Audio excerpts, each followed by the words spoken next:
नमस्कार, मैं हूं अंकुर और आप देख रहे हैं सत्यहिंदी.com।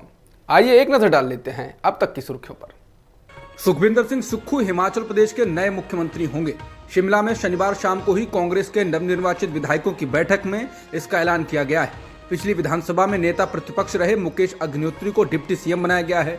मुख्यमंत्री का नाम तय करने के लिए बीते 3 दिनों से कांग्रेस का केंद्रीय नेतृत्व माथापच्ची कर रहा था। हिमाचल कांग्रेस के प्रभारी राजीव शुक्ला, छत्तीसगढ़ के मुख्यमंत्री भूपेश बघेल और हरियाणा के पूर्व मुख्यमंत्री भूपेंद्र सिंह हुड्डा भी लगातार शिमला में डेरा डाले हुए थे। मुख्यमंत्री पद के दावेदारों में सुखविंदर सिंह सुक्खू के अलावा मंडी से कांग्रेस की सांसद और प्रदेश कांग्रेस के अध्यक्ष प्रतिभा सिंह के अलावा मुकेश अग्निहोत्री का भी नाम चल रहा था। 68 सीटों वाले हिमाचल प्रदेश में कांग्रेस को 40 सीटों पर जीत मिली है, जबकि बीजेपी 25 सीटों पर सिमट गई और अन्य को 3 सीटों पर जीत मिली है। हिमाचल प्रदेश के नवनिर्वाचित मुख्यमंत्री सुखविंदर सिंह सुक्खू ने कहा कि कांग्रेस सरकार पहाड़ी राज्य में बदलाव लाएगी और विधानसभा चुनाव के दौरान लोगों से किए गए वादों को पूरा करना उनकी जिम्मेदारी है। उन्होंने उनके नाम पर मोहर लगने के बाद कहा कि मैं सोनिया गांधी, राहुल गांधी, प्रियंका गांधी और राज्य की जनता का शुक्रगुजार हूं। हमारी सरकार लाएगी बदलाव। हमने प्रदेश की जनता से जो वादे किए हैं उन्हें पूरा करना मेरी जिम्मेदारी है। हमें राज्य के विकास के लिए काम करना है। उन्होंने कहा कि मैंने आम परिवार से उठकर राजनीति की शुरुआत की। राजनीति की मैंने जो सीढ़ियां चढ़ी हैं उसमें गांधी परिवार का विशेष योगदान रहा है। राजीव गांधी ने मुझे NSUI का अध्यक्ष बनाया। मेरे परिवार में कोई राजनीति में नहीं था।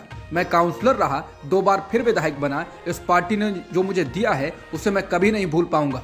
बता दें, सुक्खू कल यानी रविवार को मुख्यमंत्री पद की शपथ लेंगे। शपथ ग्रहण समारोह का आयोजन रविवार सुबह 11 बजे होगा। वहीं बाकी के मंत्रिमंडल का विस्तार बाद में किया जाएगा।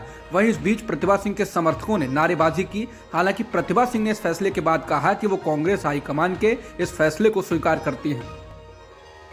हिमाचल प्रदेश के नए मुख्यमंत्री के रूप में सुखविंदर सिंह सुक्खू को चुनकर कांग्रेस ने संदेश देने की कोशिश की है कि पार्टी में साधारण परिवेश से आए लोगों के काम को रॉयल्टी और राजनीतिक वंश से अधिक महत्व दिया जा सकता है।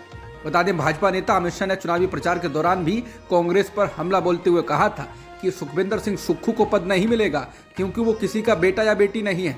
हालांकि कांग्रेस ने इसके उलट काम कर दिया है। बता दें, सुखविंदर सिंह सुक्खू छात्र नेता के रूप में राजनीति शुरू करने वाले नेता हैं। वो 4थी बार विधायक बने हैं। वो प्रदेश अध्यक्ष रह चुके हैं, लेकिन कभी प्रदेश सरकार में मंत्री नहीं रहे। 58 वर्षीय सुक्खू हिमाचल कांग्रेस का ऐसा चेहरा है जिन्होंने युवा उम्र से ही कांग्रेस के अलग अलग पदों पर काम किया है।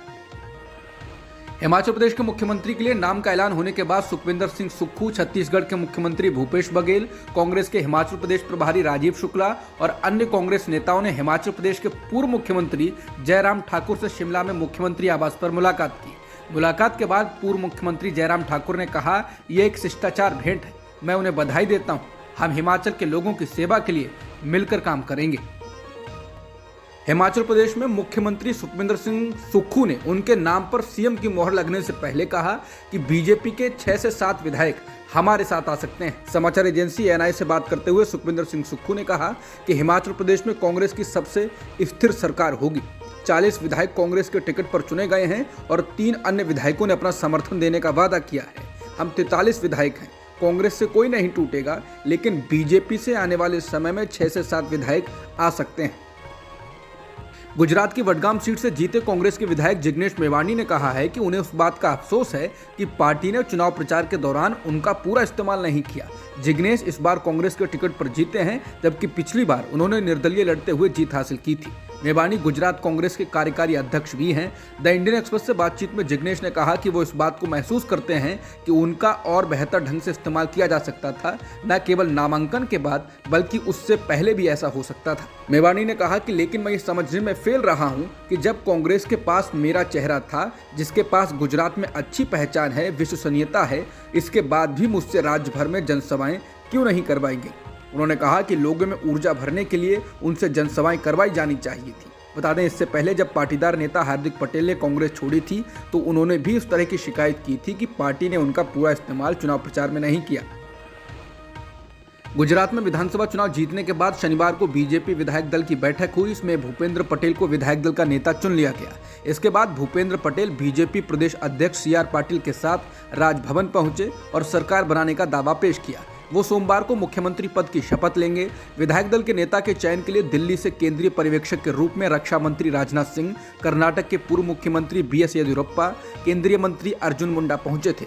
गुजरात में विधानसभा चुनाव के दौरान ही बीजेपी ने इस बात का ऐलान कर दिया था कि अगर वो सत्ता में आई तो भूपेंद्र पटेल फिर से मुख्यमंत्री होंगे।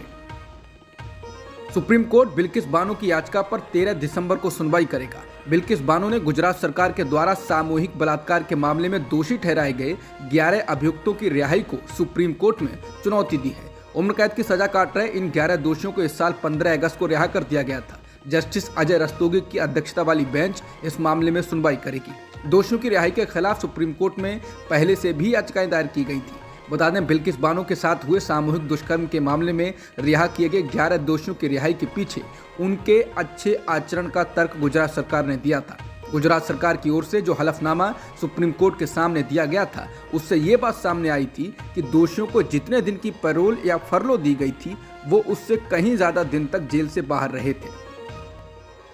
कर्नाटक और महाराष्ट्र के बीच जारी सीमा विवाद पर कर्नाटक के सीएम बसवराज बोम्मई ने कहा कि कर्नाटक इस मुद्दे पर कोई समझौता नहीं करेगा। सीमा विवाद सुलझाने के लिए अब केंद्रीय गृह मंत्री अगले हफ्ते दोनों राज्यों के सीएम की बैठक बुला सकते हैं। महाराष्ट्र के एक प्रतिनिधि मंडल ने केंद्रीय गृह मंत्री से मुलाकात की तो कर्नाटक में हलचल मच गई। इसके बाद कर्नाटक के सीएम बसवराज बोम्मई ने भी अमित शाह से फोन पर बात की। मुख्यमंत्री ने आज 10 दिसंबर को कहा कि केंद्रीय गृह मंत्री दोनों राज्यों का इस पर रुख और तथ्य जानना चाहते हैं। उन्होंने ये भी संकेत दिया कि राज्य सरकार इस मुद्दे पर चर्चा के लिए जल्द ही एक सर्वदलीय बैठक बुला सकती है। मुख्यमंत्री बोम्मई ने इसके साथ ही ये भी कहा कि महाराष्ट्र प्रतिनिधि मंडल के केंद्रीय गृह मंत्री से मिलने से कोई फर्क नहीं पड़ेगा। महाराष्ट्र ने पहले भी ऐसा करने की कोशिश की है। मामला सुप्रीम कोर्ट में है। सुप्रीम कोर्ट में हमारा वैध मामला मजबूत है। हमारी सरकार मामले में कोई समझौता नहीं करेगी। बीजेपी और आम आदमी पार्टी में एक दूसरे के पार्षदों और विधायकों को तोड़ने के आरोपों की नूरा कुश्ती फिर से शुरू हो गई है। बीजेपी प्रवक्ता शहजाद पूनावाला ने आज 10 दिसंबर को आरोप लगाया कि आप उसके जीते हुए पार्षदों को तोड़ने में जुटी हुई है। तो दूसरी तरफ आम आदमी पार्टी के संजय सिंह और 2 पार्षदों ने बीजेपी पर ऐसे आरोप लगाए। बीजेपी प्रवक्ता ने प्रेस कॉन्फ्रेंस कर भ्रष्टाचार के आरोप लगाए और कहा कि आम आदमी पार्टी बीजेपी के पार्षदों को खरीदना चाहती है, उनसे संपर्क साध रही है। शहजाद पूनावाला ने बताया कि बीजेपी पार्षद डॉक्टर मोनिका पंत से आपकी पदाधिकारी और सांसद सुशील गुप्ता की प्रतिनिधि शशि गर्ग ने उनसे संपर्क किया। डॉक्टर मोनिका से मेयर चुनाव में समर्थन मांगा। उन्हें हर तरह का ऑफर दिया गया। उन्होंने खुद को केजरीवाल का प्रतिनिधि बताया। पार्षद मोनिका पंत बीजेपी के प्रेस कॉन्फ्रेंस में मौजूद थीं। वहीं आप नेता संजय सिंह ने प्रेस कॉन्फ्रेंस कर कहा कि 30 सीटें कम होने के बावजूद बीजेपी अपने गंदे खेल के ऊपर उतर आई है। जैसा उसने बाकी राज्यों में खरीद फरोख्त का फॉर्मूला अपनाया, वही दिल्ली में करना शुरू कर दिया है। बीजेपी वही खोका का फॉर्मूला अपना रही है। वो एमसीडी के पार्षदों को लालच देने का काम, धमकाने का काम शुरू कर चुकी है।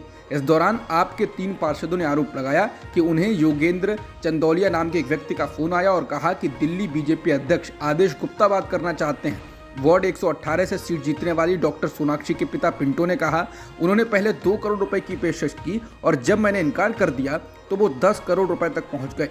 हालांकि आम आदमी पार्टी ने भी अपने आरोपों को पुख्ता करने के लिए कोई सबूत पेश नहीं किया। उसके आरोप भी जुबानी जमा खर्च वाले हैं। गुजरात विधानसभा चुनाव प्रचार के दौरान अमित शाह ने 2002 के संदर्भ में कहा था कि गुजरात में 2002 में एक सबक सिखाया गया, जिसके बाद प्रदेश में स्थायी शांति कायम कर दी गई। इस टिप्पणी पर काफी विवाद हुआ, लेकिन इस टिप्पणी को चुनाव आयोग ने गलत नहीं माना है। चुनाव आयोग ने माना कि इस टिप्पणी के कारण आदर्श आचार संहिता का उल्लंघन नहीं हुआ। बता दें, 25 नवंबर को एक रैली में प्रचार के दौरान अमित शाह ने कहा था कि भाजपा सरकार ने 2002 में दंगाइयों को सबक सिखाया। शाह के बयान के बाद सेवानिवृत्त नौकरशाह EAS शर्मा ने चुनाव आयोग को पत्र लिखकर आरोप लगाया था कि गृहमंत्री के भाषण ने आदर्श आचार संहिता का उल्लंघन किया है। इंडियन एक्सप्रेस के अनुसार सूत्रों ने कहा कि शिकायत की जांच की गई और गुजरात के मुख्य निर्वाचन अधिकारी से रिपोर्ट मांगी गई। एक सूत्र ने कहा कि चुनाव आयोग ने पाया कि गृहमंत्री बदमाशों को सबक सिखाने की बात कर रहे थे, न कि किसी विशेष समुदाय को। पंजाब के तरन तारण के सरहाली गांव में पुलिस थाने पर रॉकेट लॉन्चर के हमले के पीछे पंजाब पुलिस ने पाकिस्तान का हाथ बताया। पंजाब पुलिस के डीजीपी गौरव यादव ने पत्रकारों से बातचीत में कहा कि रॉकेट लॉन्चर पड़ोसी देश पाकिस्तान से लाया गया। उन्होंने कहा कि पड़ोसी देश की इस तरह की हरकतों का पंजाब पुलिस, BSF और खुफिया एजेंसियां मुंहतोड़ जवाब देंगी। डीजीपी ने कहा कि पाकिस्तान की ओर से लगातार ड्रोन से असलहा नशा भेजा जा रहा है। उन्होंने कहा कि पाकिस्तान या विदेशों में जो भी हैंडलर बैठे हैं, उनके भारत में संबंधों की जांच की जा रही है। पंजाब के मुख्यमंत्री भगवंत मान ने भी कहा है कि सीमा पार से लगातार ड्रोन के जरिए नशा और हथियारों की तस्करी हो रही है। भारत की दिग्गज एथलीट पीटी उषा को भारतीय ओलंपिक संघ का अध्यक्ष चुना गया है। पीटी उषा ने एशियन गेम्स में कई बार गोल्ड मेडल जीता और 1984 के लॉस एंजलिस ओलंपिक में वो 400 मीटर बाधा दौड़ में चौथे नंबर पर रही थी। उषा को निर्विरोध भारतीय ओलंपिक संघ का अध्यक्ष चुना गया है। सुप्रीम कोर्ट के रिटायर्ड जज एल नागेश्वर राव की देखरेख में इस पद के लिए चुनाव हुआ। बांग्लादेश के खिलाफ खेले गए तीसरे एक दिवसीय मैच में भारतीय टीम ने बांग्लादेश को 227 रनों से हरा दिया। टीम के लिए ईशान किशन ने दोहरा शतक जड़ा, जबकि विराट कोहली ने शतक लगाया। ईशान किशन ने 126 गेंदों में दोहरा शतक जड़ा। ये वनडे क्रिकेट इतिहास का सबसे तेज दोहरा शतक है। किशन 131 गेंदों में 210 रन बनाकर आउट हुए। इसके साथ ही विराट कोहली ने भी अपना 44वां एक दिवसीय शतक लगाया। विराट ने 103 रन बनाए।